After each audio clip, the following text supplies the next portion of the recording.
What's up, guys? It's KB. Make sure you subscribe to the Underground Sports Philadelphia YouTube channel. Click the bell icon down below so you don't miss a single video from us. And thanks for tuning in to another video from Underground Sports Philadelphia. Now let's get into it. Philadelphia, baby, you're going to love it. Best sports fans in the world. Actually, the worst, but that's what makes them the best. All right, I think we are all set. What is going on, everybody? Welcome into episode number 502 of Underground Sports Philadelphia. It's KB and Matt coming at you from Underground Studios. We've got ourselves one hell of a show tonight. The Eagles are hosting the NFC Championship game. Scott Rolen's going to the Hall of Fame.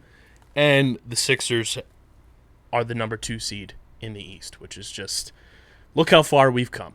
Who would have thought? Not us. Shout out to Paul Rudd. And we're going to talk about all of it. We're going to break it all down. Our thoughts on the NFC Championship game, the AFC Championship game, and a whole lot more. But before we get started, make sure you guys are following us on the socials at Underground PHI, Twitter, Instagram, Facebook.com/UndergroundSportsPHI, Twitch.tv/UndergroundSportsPHI. You can follow Matt on Twitter at Matt Castorina. Follow me at KBIZZL311. Subscribe to the podcast feed on Apple Podcasts, Spotify. Leave those 5-star ratings and reviews. In your reviews, let us know how you're feeling about the NFC Championship game. All the reviews, all the subscribers, it really does help the show keep growing, helps more people find the show. And guys, we have a World Series appearance, an NFC Championship game appearance, and an MLS Cup appearance in the matter of, 4 months. Let's keep this thing going, help more people find the show, as we're living in quite a time for Philly sports success. And, of course, subscribe to that Underground Sports Philadelphia YouTube channel. That's where you get full video episodes of this show and all of our podcasts on the network. You get shorts, live streams, original content, youtube.com/@UndergroundSportsPhiladelphia. Be a friend, tell a friend, smash that like button, ring the bell icon, and comment down below your thoughts on everything Matt and I discuss on tonight's show. And be sure to get your merch at PHI Apparel Company. They're our exclusive merch providers. They just dropped their It's a Philly Thing shirts, plus a very awesome mascot shirt with all 4 major sports mascots on it. And that's the home of all of our podcast merch as well. You guys can get hoodies, shirts, all that good stuff. It's the most effective and direct way to support us. And you're going to stand out in the crowd when you're rocking your merch from PHI Apparel Company. Use our code UNDERGROUND at phiapparel.co, and you get 10% off anytime on any order from our friends at PHI Apparel Company. That's code UNDERGROUND at phiapparel.co for 10% off any and all merch. And when you get your merch, tag us, tweet at us. We want to see where you're rocking your merch from. What's going on, Matt? Living the dream. You know? We are days away from the Eagles once again hosting the NFC Championship game. They bludgeoned the Giants, and somehow Chris Sims still thinks Daniel Jones is a better quarterback than Jalen Hurts. But I think the Eagles in Saturday's game answered a lot of questions that people were throwing around the internet over the past week, and they're getting set to welcome Brock Purdy to the East Coast for, I believe, the first time in his career as a starter, and it's Eagles 49ers in the NFC Championship game. Yeah, that's going to be a lot of fun. Is Atlanta? I think they played in Atlanta. Is Atlanta technically East Coast? It's like, I guess, Southeast? I guess it's kind of East Coast. I don't think it's of it as SEC East Coast. country. Yeah, that's dog country. I mean, it's not often you get to go to bed, at halftime and think, you know what? I think this is going to be all right in a playoff matchup, for especially, and that's what I did with the Eagles game. I don't remember if Brock Purdy was playing in that game. I don't think he was a starter in that game. No, it was in October. Yeah, so no. It was Jimmy G. That was still Jimmy G time, but I felt like the game was very clearly over. I think in the first quarter, it just felt like the Giants had absolutely no answer. I think Eagles just absolutely steamrolled through that game, and it was a great performance. I think it was great to see. Like you said, I think a lot of questions answered. I mean, myself, I had questions about, and they passed all the tests with flying colors in that first matchup. And, when you look at last year's playoff performance to this year and just what a difference it is. Obviously, the Giants versus Buccaneers, there's a difference, I would say, in individual quality there, but I would say like in terms of coaching, this Giants team might be better coached, in a lot of aspects. So I think it was a great performance. Jalen had a good night.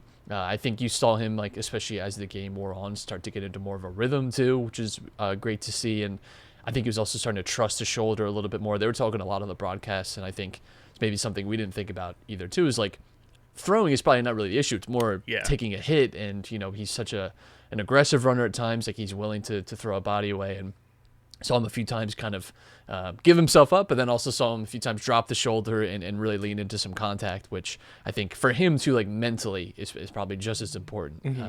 So it's a great win.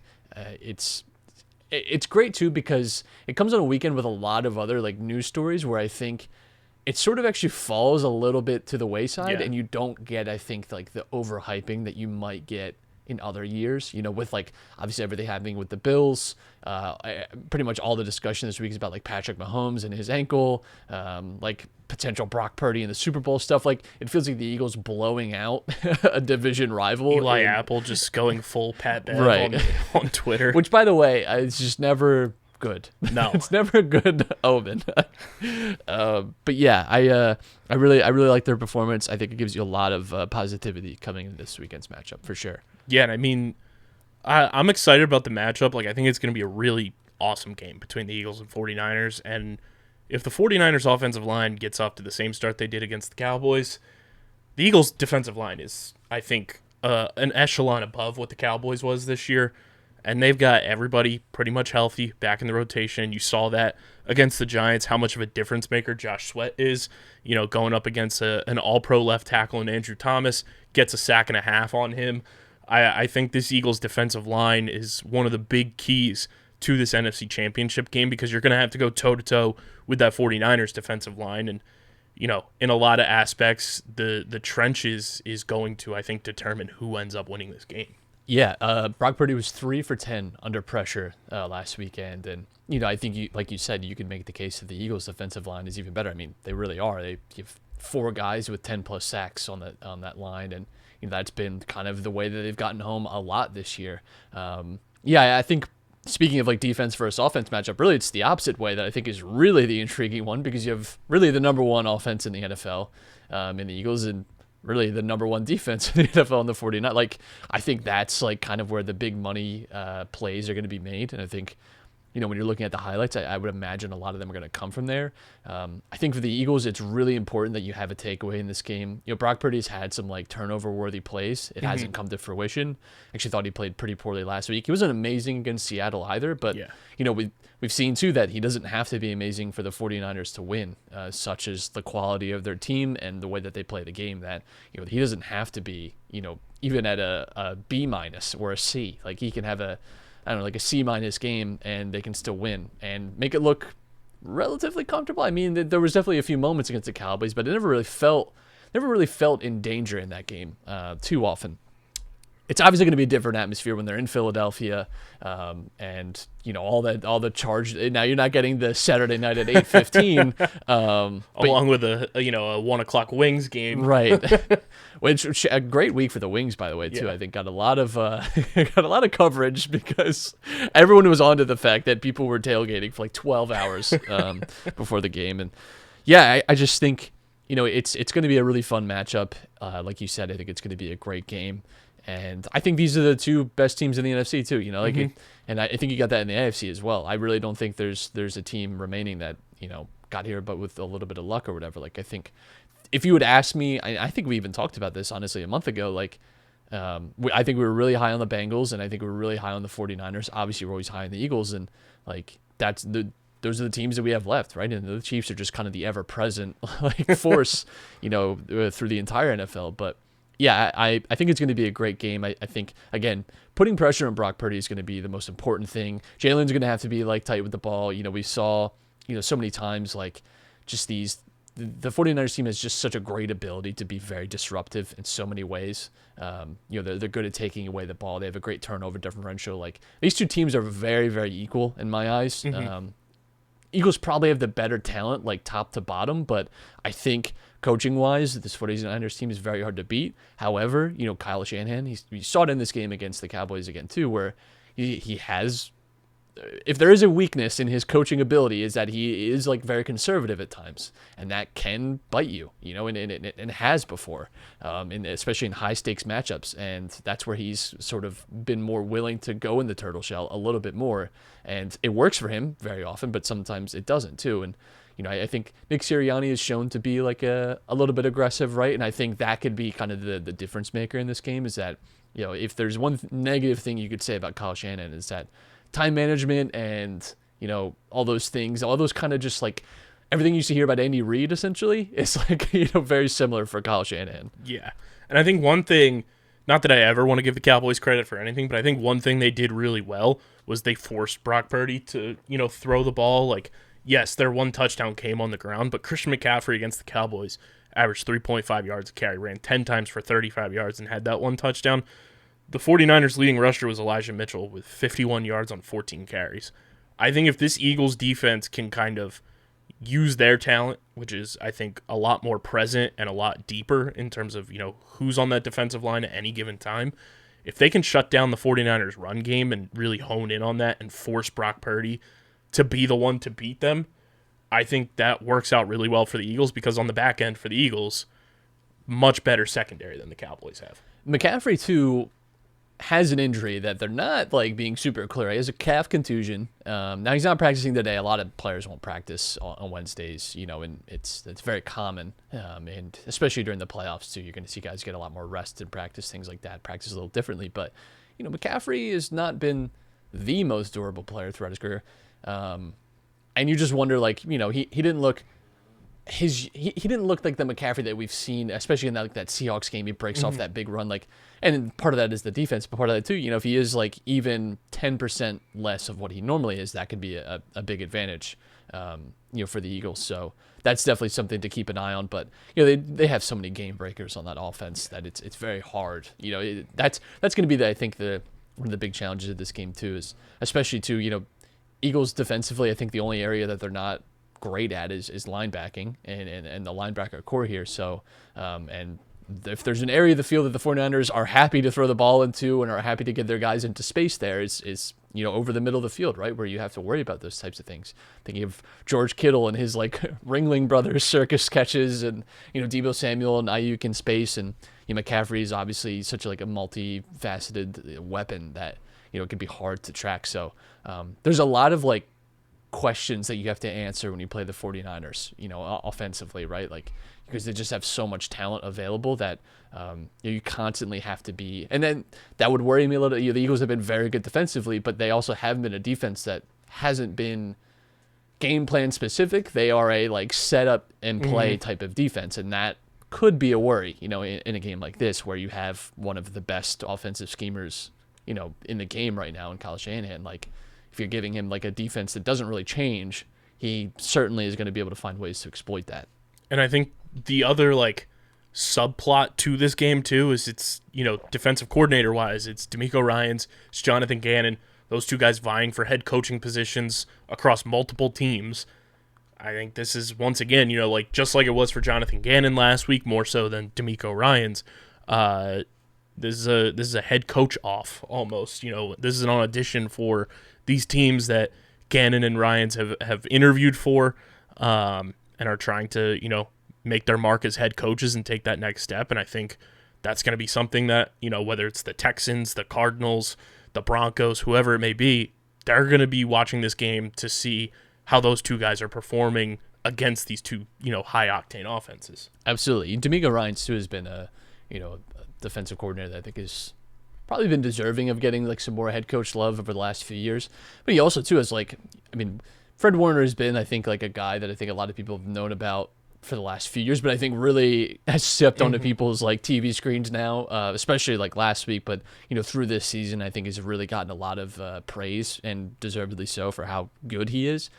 They're just the talent they have at their disposal, and I think so much of that too is just the fact that they have done incredibly well as an organization to be at this level. I think both of these teams too, honestly. If you look at the Eagles 2 or 3 years ago, this team was in like a bad place. You know, it was one of the oldest teams in football. They were 4-11-1 in 2020. They had a ton of aging guys. You know, obviously move on from Doug, and I think there's a lot of uncertainty about the direction of this team and the franchise for at least. You know, if you had said in 2023 they would be back, you know, in an NFC Championship game and, you know, the favorites to go to the Super Bowl in that game, like that would, I think, genuinely would have taken some people by surprise. And that's not being revisionist. I think that's just where we were, and the quick turnaround, you know, to now being back established. And part of that was obviously having Jalen already, but, you know, just the way that they've cat maneuvered, definitely some of the draft decisions, right? And, you know, how his fairly and unfairly at times, I think, got criticism for his like drafting ability, and I think there are still, like with everyone, with every GM, there are hits and misses, but I think you have to say that he's identified talent really well, and he's been aggressive. You know, your two best offensive players, Devontae Smith and AJ Brown, have been draft day aggressive reaches, or, you know, just go up and get your guy that you love and are willing to spend capital to get. So yeah, the turnaround for both teams, I think, has been really good. And, you know, 49ers have had this longevity where, you know, they've been able to constantly extend this window that they've been on. It is not often that teams for, you know, they were in the Super Bowl in 2019. It's not often that for 4 years you are a team that is relevant in that way. So, yeah, I think both these teams are really impressive. Yeah, because, I mean, look, 4 years after the Eagles, 4-11-1. Right. And, you know, you have a quarterback who's causing up all types of, you know, in-house controversy, and, you know, you have to ship him out. And ultimately, I was going back and I was, like, wondering what came of the Colts pick. Ended up being AJ Brown. Right. I mean, that's, you know, and that's just what you in some ways you have to get a little bit lucky, but, you know, like that is the reality too of like getting a rebuild right is sometimes getting some luck, but also knowing when to like just cash in on someone and you know, just trying when it's time to move on. And, you know, I think the Eagles have done that really well. So it's I think just a testament to both the organizations too. Like, you know, these are two like of the most, you know, 49ers obviously a little bit before our time in terms of like dominance and all that, and like in the early 90s, but you know, the Eagles and 49ers have both been two organizations in my lifetime that have like perennially just been like, if not in the playoffs constantly, like at least good, like models of consistency. Yeah, they've been consistent teams throughout the years, so it's gonna be a lot of fun. And I mean, you just look at the 4 teams left, like you mentioned, like they're the 4 teams that I think a lot of people going into this season had a lot of high hopes for. Obviously not in a lot of the states that they currently are in. You know, nobody thought Brock Purdy would be starting an NFC Championship game. Nobody thought Patrick Mahomes would be injured going into an AFC Championship game. And then, you know, the Eagles, I think there was a lot of questions across the board, and I don't think a lot of people expected them to have the best record in the NFL. So I think, you know, for these 4 teams, and 3 of the 4 were in this position last year. You know, the 49ers were in the NFC Championship game last year. It was Bengals-Chiefs last year. So for the Eagles to step in and, you know, kind of take that leap with Nick Sirianni, it just shows how important, too, that for Jalen Hurts especially, to have just like a normalcy of, you know, back-to-back coaching years with the same system, same coach, that's huge. And I think, you know, at least we're not the Cowboys. Right, at least we are not the Cowboys. Jalen deserves a lot of credit, too, because, you know, we shouldn't misremember that last year after the playoffs, the Eagles were definitely gearing up to go get a quarterback this year. You know, like that was definitely, I think, part of their plan. And the amount of times we heard Russell Wilson's name. Right. I mean, Russell Wilson, Deshaun Watson, I know we don't like to think about these things, but those were like, there is a reality where one of those guys are, I don't know about both, maybe we could try something, but, you know, like where one of those guys is an Eagle this year, you know, that is just the reality. Like, can't just dismiss it because now we've obviously had a great season and it can continue to be even more amazing. Like the reality was like this team was ready to move on from Jalen this offseason and this offseason coming up. You know, they geared up with some draft capital to, if they really like Bryce Young or whoever, like to go up and get him, or any of these free agents or guys with trade. So he's done a lot, you know, personally to improve again this year. And yeah, Nick Sirianni's been good. Surprising that he's not in the final 3 for Coach of the Year. Typically, like having, I saw a graphic where it was like top 5 for. They've whittled it down to the top 3, and he's apparently not in the top 3. That's crazy. So, yeah, I think it is. I know like Dayball's in there in the top 3, and obviously what he did this year was great.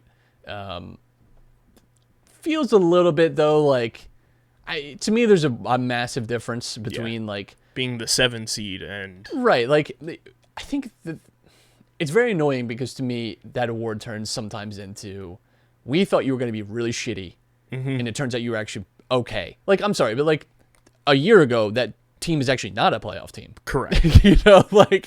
And then what are we like? Again, the Giants had a good year, but are we throwing them a parade like in the national media and like swooning over what a bright future they have? Unless your name's Peter Schrager. Right. Like if they, miss the playoffs, but they go like a respectable 9-8, whatever. Like, come on. Like I just think that's a little. And then like ridiculous. on the flip side, like you can understand why a Doug Peterson is nominated because you look where the Giants or the Jaguars, Right. were with Urban Meyer. Everybody was like, "Oh, is Trevor Lawrence like a bust?"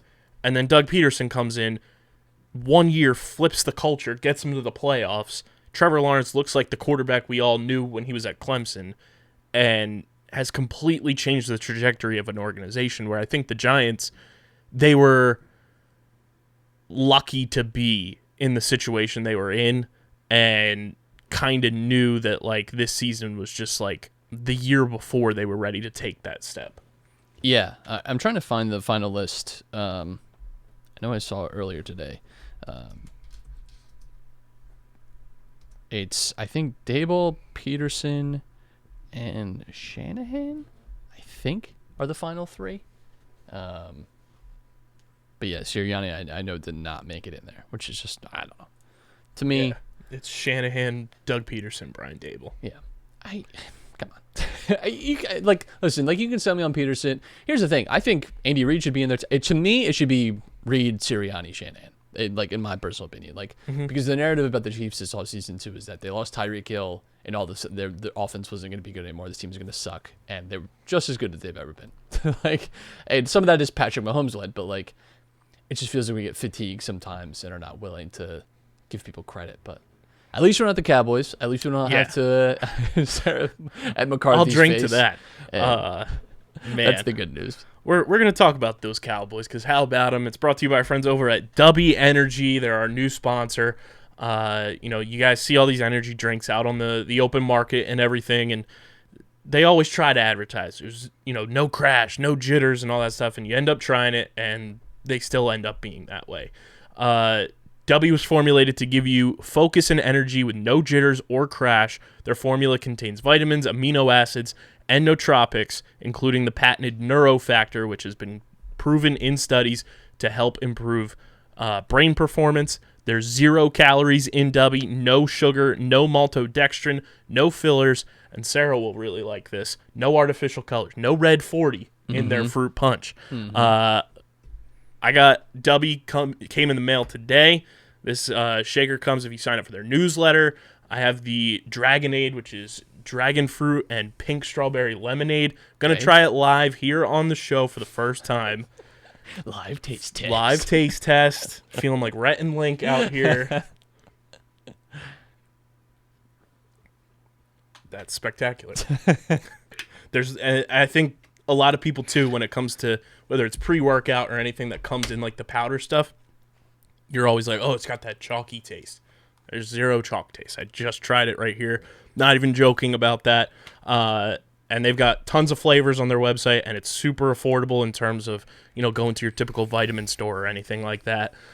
So you guys can go to w.gg. Link is in the description, both on audio and on YouTube, and use our code UNDERGROUND for 10% off anytime, any order. That's w.gg, code UNDERGROUND for 10% off. Shout out to W. How about them Cowboys, Matt? Woo! It's the second straight year that I have actually laughed. I know people say they laugh at certain situations in life. I actually laughed in my living room watching the final Cowboys play, and I'm just really glad that they gave me that gift for the second year running. Because it's always nice to kind of cap off your weekend with just a little bit of lightheartedness, a little bit of funny, and bizarre. I feel really bad in a way for Zeke Elliott because he just got signed up to be the first man off the boat on D-Day and just get absolutely wrecked. it was so funny because there was so much build up to that final play, and you see him run out with like just Zeke at center and all the linemen on one side, and you're like, oh, they got like something working here. Then the timeout comes and it's like building. You're like, wait, it's like, all right, like let's see, and it's just so anticlimactic where ball gets like out and immediately just wrecked, and the game's over. And it's just like, Yep. it's absolutely hilarious. That final drive they had was, I mean, if I'm a Cowboys fan, I don't know what I'd be thinking. I don't know that I would have consciously made it to the end of that game. I think I would have passed out due to blood pressure-induced rage, but very frustrating final drive for them, which kind of caps off just like a frustrating year for them. And, I think kind of have more questions than answers going into the offseason now too, because it's tough when you're 12-5. It's hard to fire your coach, and, there's not a ton of moves they can make, with cap space availability being what it is. So it's going to be a fun offseason for them. Looking forward to it. I don't wish them any luck in any of their endeavors, but I'm just saying, like, maybe it's just another quarterback with Mike McCarthy as a coach that constantly has to like win games and throw into tight windows. Like, I don't think it's a coincidence that this year Dak has had such a high interceptions number, and if I'm a Cowboys fan, I'm very frustrated because when you look at the Cooper Rush weeks, his team opened up the offense in a way that is not open for Dak, and I think I'd have some questions about that. Yeah. Did you see the tweet from the official Cowboys account? I did. What the hell was that? I've never seen friendly fire like that in my life. That was, like, I think it was Kyle Neubeck or Derek Bodner tweeted it too. They said, this is like if Brian Colangelo was running the Sixers official account. That was like, Jesus Christ. Like, I don't think Dak Prescott's the reason you lost that game, but, God, jeez. That's like a brutal thing to have tweeted. It was just unbelievable. Dak Prescott gave away the ball twice in the narrow loss to the 49ers in a matchup the Cowboys had a chance to win if they didn't again generate self-inflicted wounds. Yeah, and it's like a headline for an article. Yeah, that like sounds like Pro Football Talk would put that out. I mean, honestly, like for that to come from like the team's account is like outrageous. And then there's like, if I'm Dak Prescott, I'm getting on the phone like, what the fuck was that? Like, and apparently there's rumors swirling that like Jerry Jones okayed for that to go out, and like it's his headline. Oh, great. That's also be glad we don't have a Jerry Jones. And then after that game too, like Cooper Rush trending. It's like, oh, Cooper Rush would have won us that game. Cowboys fans wanting Dak traded. I'm just so happy we are not this organization. Feels good. Feels real good. Gotta say, feels good. Did you see the tweet too about Jalen Hurts and the Cowboys' last appearance in the NFC Championship game? No. Jalen Hurts is probably not alive. He was not. So I'm gonna pull this tweet up so I can read it verbatim. Because you want to talk about me getting a good-hearted laugh. This comes from @GordonsWord on Twitter. Cowboys played in the NFC Championship game on January 21st, 1996. Jalen Hurts was born on August 7th, 1998. Jalen Hurts grew up, learned how to play football, squatted 600 pounds, graduated college, got drafted by the Eagles, made it to the NFC Championship game, and Dallas still hasn't been to one. That is great. And if you want to sprinkle a little bit on there too, Jalen Hurts won a national championship at Alabama. That would really, I think, piss Dak Prescott. He's Ole Miss, right? Ole Miss. Yikes. Or no, I think he was Mississippi State. Was he? One of the Mississippi schools he went to. I feel like he was Ole Miss, but they run together in my mind. Mississippi State, he was. But Look at you, draft knowledge. Unreal. Great tweet from Gordon's Word. Well, Kyle, he was the MVP of the 2013 Liberty Bowl. So let's not forget that. After leading his Bulldogs to a 44-7 win over the Rice Owls. So, come on. Let's not get crazy here. Also, can we just talk about how the Eagles on 38-7 day? Yeah, put up 38-7. Listen, don't want to put it out there, but that just felt like a sign. Oh, it was beautiful. Boston Scott again trolls the Giants, scoring on them. Made some people a lot of money. And I saw I think it was at NYG Daily tweeted, my number one priority for the the Giants this free agency is to sign Boston Scott because I'm tired of this shit. Which is great. Good luck, pal. Good for believing in the bit. But the Eagles are going to the NFC championship game. It's Chiefs-Bengals on the other side of the bracket in the AFC. This is a big moment for the Chiefs. I would like to thank Joseph Burrow for making me $80 this weekend. There we go. Because I bet on the Bengals, and for passing to Jamar Chase for a touchdown, which I also bet on. So thank you very much. I appreciate it. Bengals, I think, are just great. Joe Burrow is just such a cool guy to root for, and it's going to kill me if it's a Bengals-Eagles Super Bowl. Really wanted him to win last year just because I like him. As a semi-Dolphins fan, I really wanted him on the Dolphins. He's just great to root for. The Bengals team is a lot of fun, and they're very good. And they made beating the Bills look very easy. And the Bills hadn't lost by more than a field goal all year. And that game did not feel particularly close at any time. And, they've gone in and beat the Chiefs 3 times in a row. They went there last year in the AFC Championship game and won after, having a really rough first half where they were down and make that incredible comeback. And this team feels just as good as it did last year, if not actually better.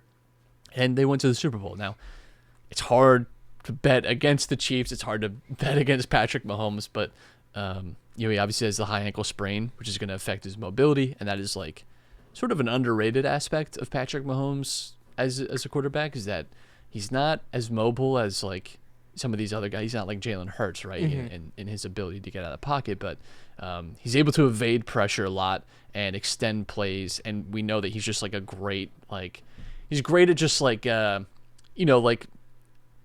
improvising, he's just so good at that. So the fact that his mobility could be limited a little bit, and we saw the Bengals getting tons of pressure on Josh Allen, who's also obviously very good at getting out of the pocket and making big runs. If Mahomes is even hindered a little bit, that could be a huge matchup there. So really looking forward to. I mean, you have like 2 like great matchups, and we did say too that everyone was like hyping up the Chiefs and the Bills for the AFC Championship game, and that's how you knew it was not going to happen. It was not going to happen. The one positive from that not happening is we don't have to even let the NFL experiment with the neutral site game. Right. We just keep that out Goodbye. of. And as Joe Burrow would say, I don't remember the exact phrasing, but make sure you get those. Make refunds. sure you get those refunds, baby. Never sell. I understand you have to like logistically, but like keep it like even keel. Keep it a little quiet, Yeah. Just send out the email to your season ticket people. Let's not go crazy. Absolutely unbelievable. Every team's got to do it. You have to. Yeah. It's like people always like hate on like the teams when they submit the parade plans or whatever, like before the championship game or series or whatever. It's like they have to. Like you can't have a massive parade like that without you're setting some resources aside a month in advance. Exactly. But let's just do it quietly. I think the real G's move in silence like lasagna. The real question this week is, what game is Jason Kelsey's mom going to? Travis is playing. I don't know if this is a fever dream or not. I swear that they took a flight one time. They did last year. So it was, I think, Chiefs were playing in Kansas City. Eagles were playing in Tampa. I think Eagles had the afternoon game. Yeah, they had a 1 o'clock game, and then the Chiefs were playing at, I think, 7:30 local time there. So they took a flight. I saw Eagles play at 3, and then the AFC Championship game, I think, is at 6:30. Doesn't feel doable. No. I did see their very nice dual jerseys. Yes. I like the front to back. Too many people do the half and half. Vertical split down the middle. I like the front being Travis, the back being Jason. I think that's, if I were so lucky to have 2 Hall of Fame children that became professional athletes, I think that's how I would split up the jerseys as well. And my guess is that she's going to go to Philly because she was in Kansas City last week. She tweeted a picture of herself, and it was like, on my way to Kansas City for whatever time the Chiefs game started. My heart is in Philadelphia at 8:15. So something tells me Mama Kelsey's going to be in Philadelphia. That would be great. So, especially since she missed out on the festivities of what last week was. yeah. I I forget if I said this on Monday's episode or not, but I was in Philly for the Wings game, and when I was leaving the Wells Fargo Center and finally making my way out of the sea of tailgates, I was driving down by where we typically park when we're going to games by the Cisco building. As I'm driving on the right-hand side, I just see just a lovely gentleman in one of your typical like soccer mom chairs, pile of logs right next to him, and then a fire pit that belongs in a backyard. Respect it. I was like, you, sir, I tell you, you're doing it right. yes, because it's a marathon. You got to stay warm and comfortable. You can't burn yourself out at early afternoon when you got to make it all the way till 8, and then the game. You still got to get through like 3 hours of game. So, respect it. Well done. Yeah, I mean, NFC Championship game, second time in 5 years, and everyone's going crazy for the Eagles when you're in Philly. I don't know if you saw the clip from WWE Raw. I did not. Old brother Hulk Hogan came out. We have a bad history with wrestling athletes and big playoff matchups. I would kind of like that energy to stay away Did from us. his little intro.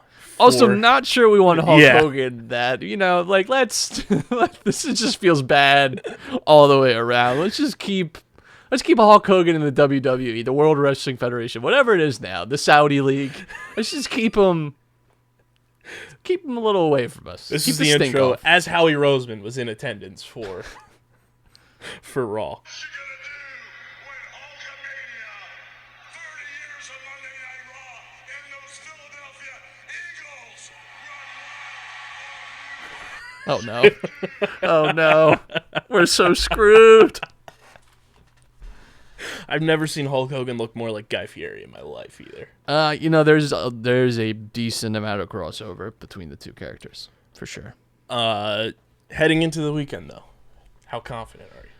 I am, for a playoff matchup, it always goes either way. I do feel like the Eagles are a great team, and I think they are just as likely and able. And listen, we didn't even talk about the fact that 49ers have given up lots of explosive games to teams, and to specifically players. DK Metcalf, first week of the playoffs, has a great performance against them. And that's with Geno Smith, too, a good quarterback, but not certainly elite. Even last week, CD had some big plays, and you feel like he could have done even more, if they kind of worked him into the game. But A.J. Brown has that ability. Devontae Smith has that ability. Dallas Goedert has that ability. Miles Sanders has that ability.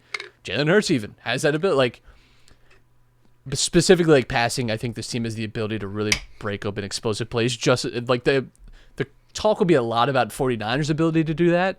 Mm-hmm. Eagles are just in that similar sort of stratosphere, I think, in ability to break off a 60-yard touchdown. So I am leaning Eagles in that matchup. I'm predicting an Eagles-Bengals Super Bowl. I just think the Bengals look very good. They have for the last 2 months. They've looked like I think one of the better teams in football.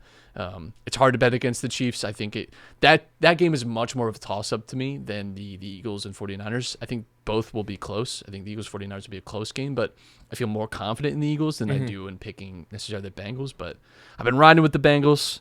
I've been a Joey Burr man for a while, and so I'm sticking with it. Yeah, and I'm just looking at the 49ers losses this year. Lost week 1 with with Trey Lance, actually. Yeah, that to awful the Bears. Rain monsoon game. Lost to the Broncos 2 weeks later, 11-10. Yep. And the other notable loss in here was the Falcons, 28-14 in October. That was big injury game. Yeah, and then they went to overtime January 1st against the Raiders, 37-34. And that was what's his name, Stidham? Yeah. Just the most bizarre. That was like fantasy football ruined because you picked the 49ers defense in what should have been a very obvious plus matchup week. So it's going to be a fun NFC Championship, AFC Championship, and hopefully we'll be talking about the Eagles going to their second Super Bowl in 5 years out in Arizona. That would be great.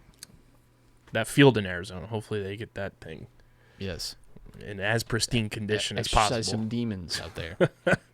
But Matt, the Philadelphia 76ers are sitting comfortably in the 2 seed. Somehow. They are. Somehow, some way. Playing the Brooklyn Nets tonight. Yes. It's brought to you by our friends at Kenwood Beer. If you guys are down at the Wells Fargo Center anytime this season, you can grab a Big Kenny at the Wells Fargo Center now.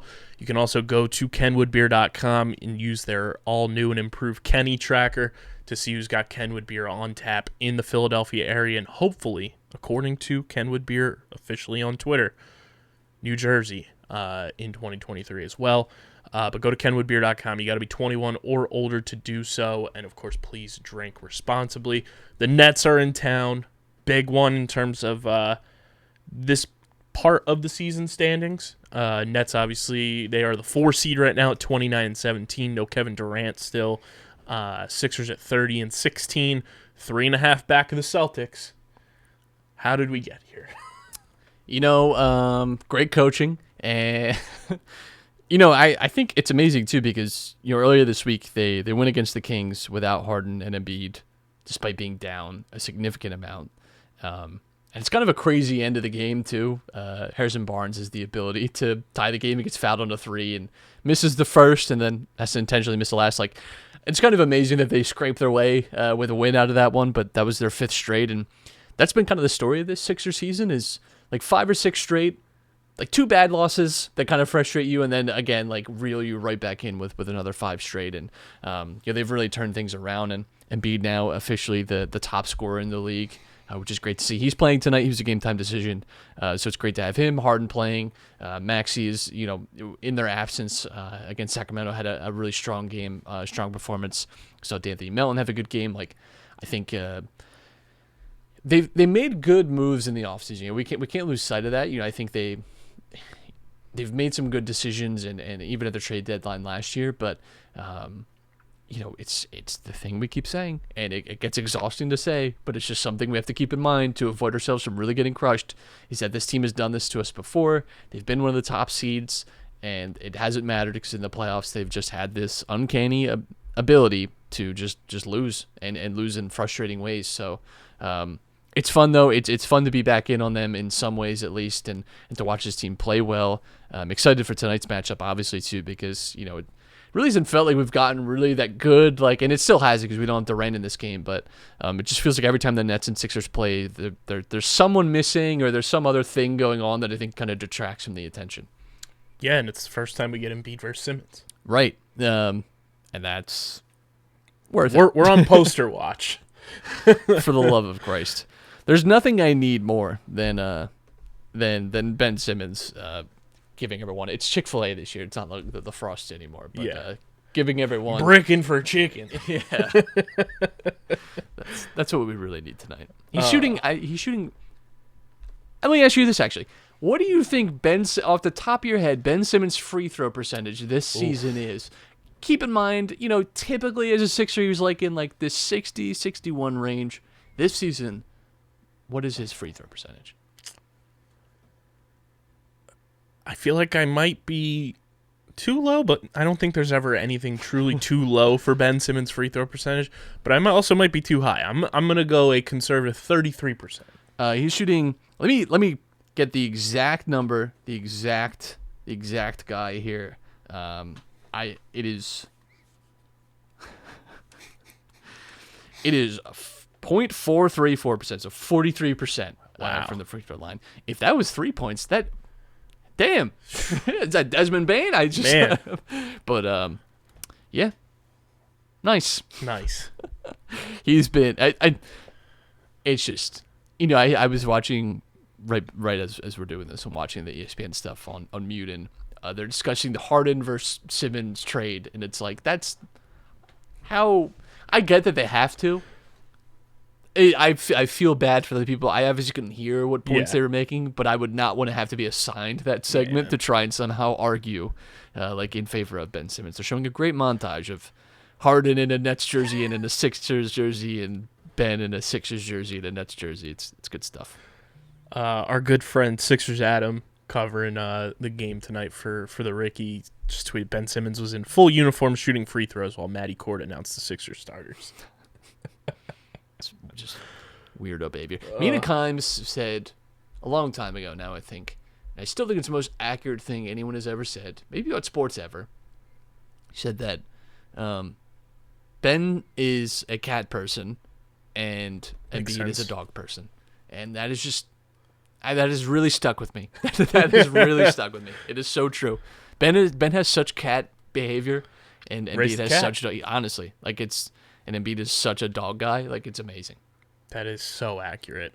I mean, from where we were, and I'm going to ask you this, because part of me thinks it might be because of where we were in October, November, obviously with the high of Red October, the high of the Union being in the MLS Cup. It felt like, the Sixers were kind of on the back burner. We didn't really care what was going on. They were off to kind of a slow start, so it was like, whatever. We have two teams competing for a championship. Like, that's way more important. And then the Eagles go on this, incredible, franchise historic run, and it was like, nobody really cares about the Sixers right now. Christmas rolls around, which is typically when the NBA season starts, air quotes for people just listening on the podcast. And then something just clicked for them. And now it's like everybody is ready to ride.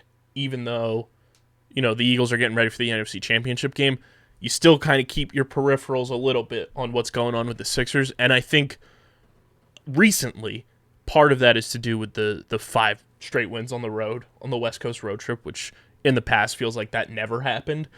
But what do you think it is that, everybody seems to be ready to ride with this team again, even though we know they hurt us time and time again? Health is the biggest thing. I think one of the most underreported or under-discussed parts of the first part of the season being so bad for the Sixers, everyone was hurt. Like, Harden, Embiid, and Maxey had played like 6 games together in like late November, and you're a month and a half into the season at that point. Like early December, this team had barely played together. So it's no surprise to me that they got off to a slow start like they did. I think part of it too is like just like fan expectation is like naturally at the beginning of the season when you've been hurt 4 straight off seasons now by this team in the playoffs. It's hard to like have that buy-in again. Like each year it gets harder and harder to kind of really get reacquainted with the team and sort of feel comfortable with them and feel like you can put some trust in them. And, this year it takes you till almost, February to start getting back in the mood and be like, all right, I'll be back in, but it's hard. Every time they break your heart, you lose a little equity, with the fans. And, that's the frustrating part of all this is, as good as they've been, those scars are still there, whether, we like that or not. And I think the even weirder part is typically everybody starts to pay a little closer attention around this time of year too because of the trade deadline. And this is the first year that like it feels like the Sixers may not even make a move. Yeah, the moves they make might be more just like luxury tax related rather than, the Sixers have been very active at the trade deadline every year going back 4 or 5 years now. Like it's, that's just been a kind of a staple of this time of year. Typically we have like a whole show where like, oh, who do we, and it's like, feel bad for our boy Trill. Oh, well, listen, I've been listening and they still got great stuff going. They had, I listened to the first half of the Trade Machine War Crime episode today. Cannot recommend that enough. It was fantastic stuff. So I'm looking forward to diving back into that tomorrow on my drive. But yeah, just around the league, I think in general, trades have been a little muted. Mm-hmm. Because I just think there are some teams obviously that could be, looking to move away from some pieces and teams that could and should maybe get a little aggressive, but it does have a different feel to years past. And it feels like a lot of the moves that could have been made, at this trade deadline happened this offseason. Mm-hmm. The Donovan Mitchells, the Rudy Gobert type moves, like the blow up type moves happened in the summer rather than happening in February. And a lot of those big deals too, you can't trade guys.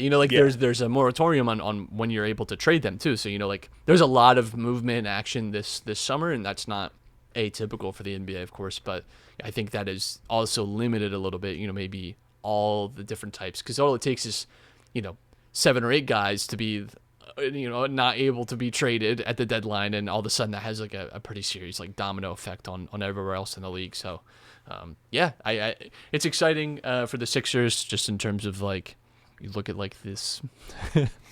I mean, I can't believe I'm saying this right now, but it's just like I'm excited. I'm tentatively sticking my toes in the water again and starting to be happy again with them. Gotta love it. Gotta love the success that's been rolling around. It is crazy, where we were just like a month ago compared to where we are now with this team being in the 2 seed and, kind of hitting their stride at a good time for this point in the season. Something that hasn't hit its stride, though, in quite some time is the MLB Hall of Fame. Former Philly Scott Rolen gets inducted this year as the only inductee. We've talked about this a ton on this show before in the past, and just the ridiculousness that is the Hall of Fame voting. This was the final vote tallies here from MLB.com. Scott Rolen got 76.3% of the vote. He got in by 5 votes, which is, I think, only the 4th time that's ever happened. The next closest was Todd Helton, who got 72.2% of the vote. Billy Wagner got 68.1%. Andrew Jones got 58.1%. Gary Sheffield got 55%. Carlos Beltran got 46.5%, as did former survivor Jeff Kent on his final year on the ballot. So now he's going to have to wait for the Veterans Committee if he does get in. Alex Rodriguez got 35.7%. Manny Ramirez got 33.2%. Omar Vizquel got 19.5%. Andy Pettit got 17%. Bobby Abreu, injustice, just total injustice. 15.4%. Another injustice. Jimmy Rollins, 12.9%. That's unbelievable to me. Mark Burley, 10.8%. Francisco K-Rod Rodriguez, 10.8%. And Torrey Hunter, 6.9%. And then any player who receives less than 5% drops off of future ballots, which were Bronson Arroyo, R.A. Dickey, John Lackey, Mike Napoli, Houston Street, Matt Cain, Jacoby Ellsbury, Andre Ethier, J.J. Hardy, Johnny Peralta, Jared Weaver, and Jason Worth. I just don't get it. Congrats to Scott Rolen, but like, it's so dumb. the just looking at the list of players that got the needed 5% to stay on the ballot, there's an argument that every single one of those guys should be in. It's so I don't get the gatekeeping with the. It's the only organization that does this, and it's just it's bizarre to me. It blows my mind that like, even if they're not going to get in first go around, like some of these guys being their first year on the ballot, like Todd Helton should have gotten in. Jimmy Rollins should have more than 12.9% of the vote. Say what you want about, their steroid use and everything.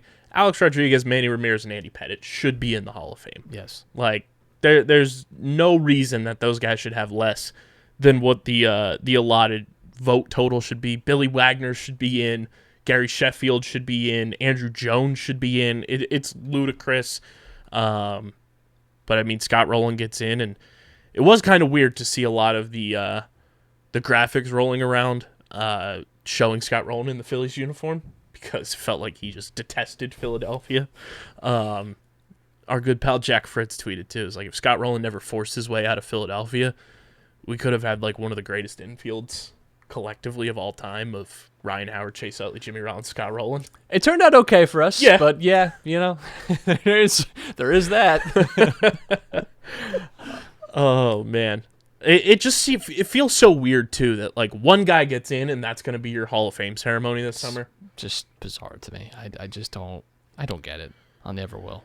The official MLB account tweeted too just a couple minutes ago the never too early look ahead to 2024. Some first time Hall of Fame candidates next year will be Adrian Beltre, Joe Mauer, Chase Utley, David Wright, Jose Bautista, Adrian Gonzalez, Matt Holliday, Victor Martinez, Jose Reyes, and Bartolo Colon. If Chase Utley does not get in on his first try, it's crazy. I am redacted. You can make the argument from these guys alone right here. That It should be like those first 4 should be in first try. literally, yes. Hands down. That's Like- on this graphic. It's Beltray, Joe Mauer, Utley, and David Wright. Yeah, 100%. And for me, Jose Reyes is in. I think everybody on this list, as stupid as it sounds, Bartolo Colon has done some crazy shit to make his way into the discussion. Like, it's so bizarre. Like the NBA, and I get it's the Basketball Hall of Fame, but even Right. the NFL's I don't know. NFL's at least inducting 8 guys a year. Yeah. Like, what are we doing? It's like it's a sport with the most player pool, the biggest player pool, and it's one guy. Yeah. And one guy. Sometimes it's 0.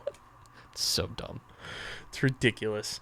So we'll see, what happens in 2024. And also tonight's bell ringer at the Sixers game, DJ Jazzy Jeff. Love it.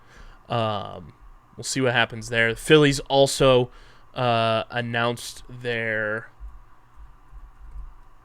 non-roster invitees to spring training, which just has me super excited. The fact that we're already getting this list, and it feels like the season just ended, but theoretically we're 2.5 weeks away from pitchers and catchers, Matt. I know. It's a strange feeling. It's a strange feeling for sure. It is the truest, besides Groundhog Day, it is the truest sign that spring is coming. Yes. And the following 21 players have been invited as non-roster invitees to Major League Spring Training. Pitching-wise, on the right-handed side, Mick Abel, Mark Appel, Andrew Baker, John Duplantier, Lewis Head, Jake Jewell, Griff McGarry, Francisco Morales, McKinley Moore, Andrew Painter, Billy Sullivan, and Jeremy Walker. And then on the lefty side, Ben Bowden. And then the infielders, Jim Haley, Vimael Machine, Will Toffee, Weston Wilson, what a baseball name, and get ready, Ghost of Christmas Past, Scott Kingery. Yeah, I was a little surprised to see his name on that. It was holy shit. And then 3 You're catchers. still living? Vito Fresia, John Hicks, and Max McDowell are the catchers that were invited.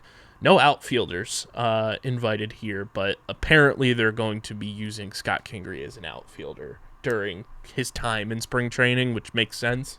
But I mean, the big 3, Mick Abel, Andrew Painter, Griff McGarry, getting invited is amazing. Yeah, those are going to be the guys I think this spring training that will be on everyone's mind, and I'm sure we'll see a bunch of Twitter threads and blog posts about them and their progress. But looking forward to it, especially when JT, Trey Turner, Kyle Schwarber are going to be playing in the World Baseball Classic.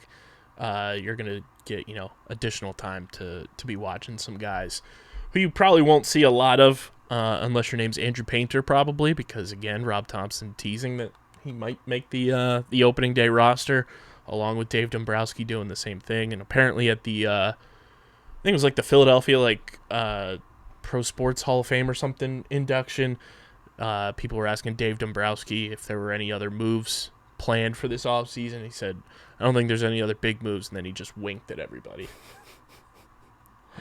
What a tease. What a guy.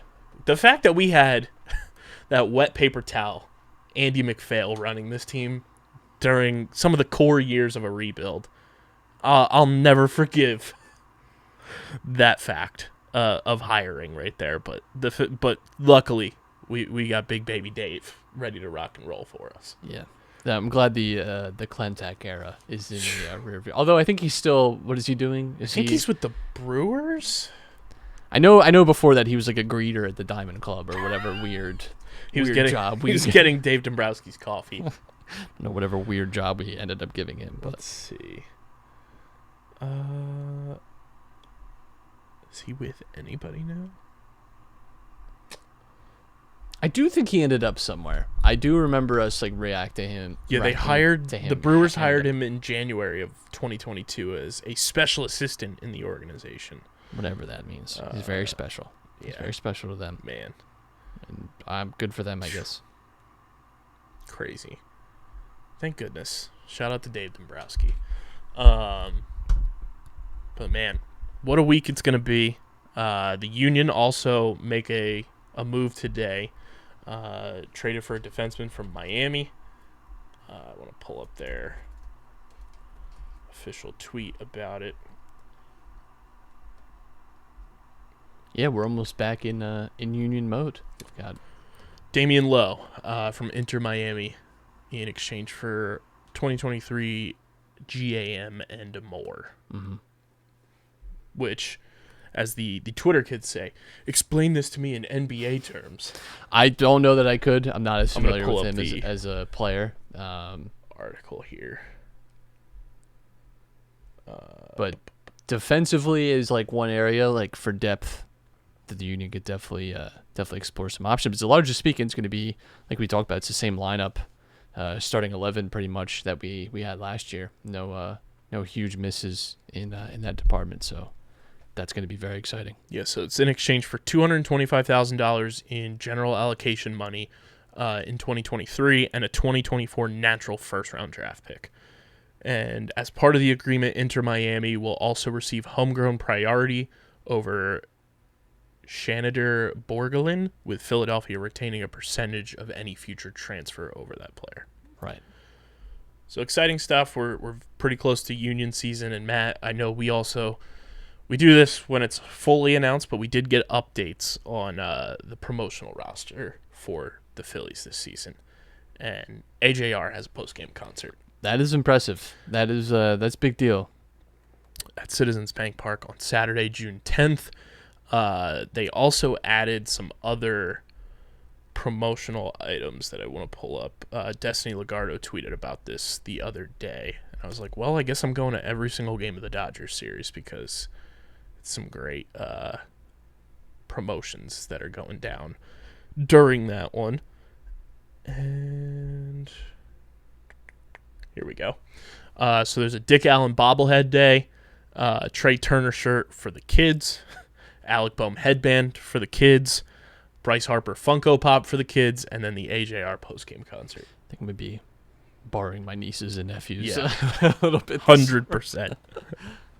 But once the full promotional schedule's out, you guys know we always go over that and try to pinpoint some of the stuff. But I think we announced it too. We do have the Sunday season ticket plan officially, so we'll be down at the ballpark for 13 games this season on the Sundays, and some good games on the docket that we'll be down at Citizens Bank Park for, along with some of our tailgate podcasts that we're planning throughout the season. So we're right around the corner from Philly season, and it's very exciting. But we've got a big NFC Championship game to get ready for.